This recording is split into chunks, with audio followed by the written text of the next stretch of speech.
Сәлеметсіздер ме, құрметті оқушылар? Бүгін біз сіздермен әдебиет сабағын бастаймыз.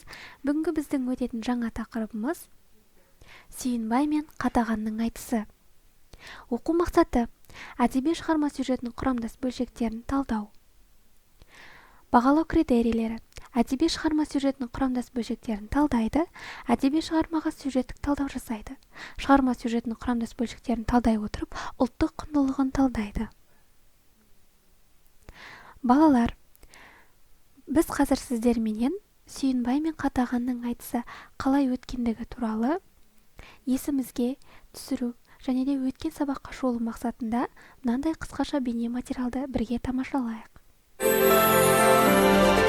Ассалаумағалейкум, сәлем бердік, мүбәрәк жүздеріңді жаңа көрдік. Ей, Сүйінбай, тоқтат сөзіңді, ояйым ба көзіңді. Ақымын деп ойлайсың, мен тұрғанда өсіңді. Шығарма Қатаған үніңді, қырғыз қазақ қосып жалпылдатпа мұныңдай. Ел бірлігін жырлаған Сүйінбай пірің мен болам. Ел аман, жұрт тыныш, береке бірлік кетпес.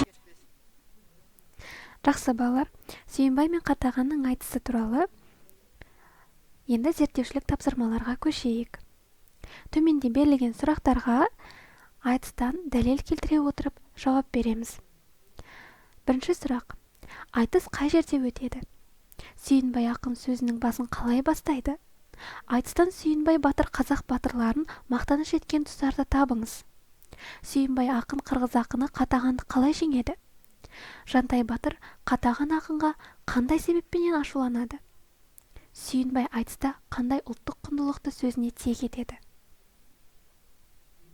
Дескриптор: зерттеушілік сұрақтарға дәлелді жауап береді, әдеби шығармадан мысал келтіреді, әдеби шығармадағы құндылықтарды анықтайды.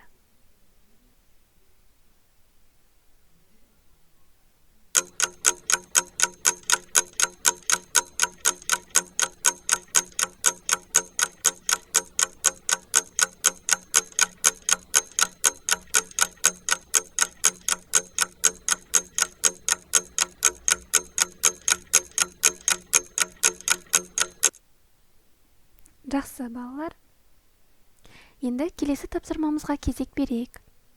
Сүйінбай мен Қатағанның айтысына сюжеттік талдау жасаңыз. Оқиғаның басталуы, оқиғаның байланысы, оқиғаның дамуы, оқиғаның шиеленісуі, оқиғаның шарықтау шегі және оқиғаның шешімі қандай болды?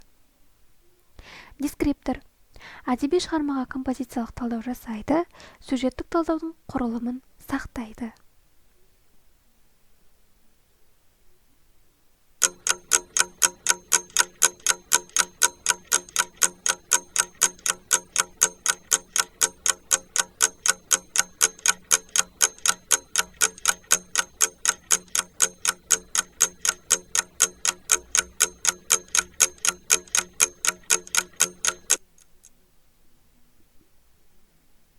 Жақсы балалар, тапсырмаларды орындап болғаннан кейін осы сабақты алған білімдеріңізді қалай меңгергендеріңізді анықтау мақсатында кері байланыс жасайық.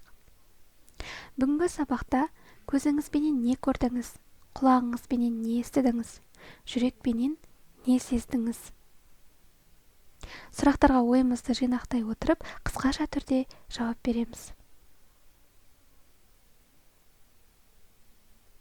Үйге тапсырма: Сүйінбай мен Қатағанның айтысында кездесетін тарихи көнерген сөздердің мағынасын ашу. Сөздіктерменен жұмыс жасау. Осымен бүгінгі біздің кезекті әдебиет сабағымыз аяқталды. Назар қойып тыңдағандарыңызға көптен көп рахмет. Келесі кездескенше аман сау болыңыздар.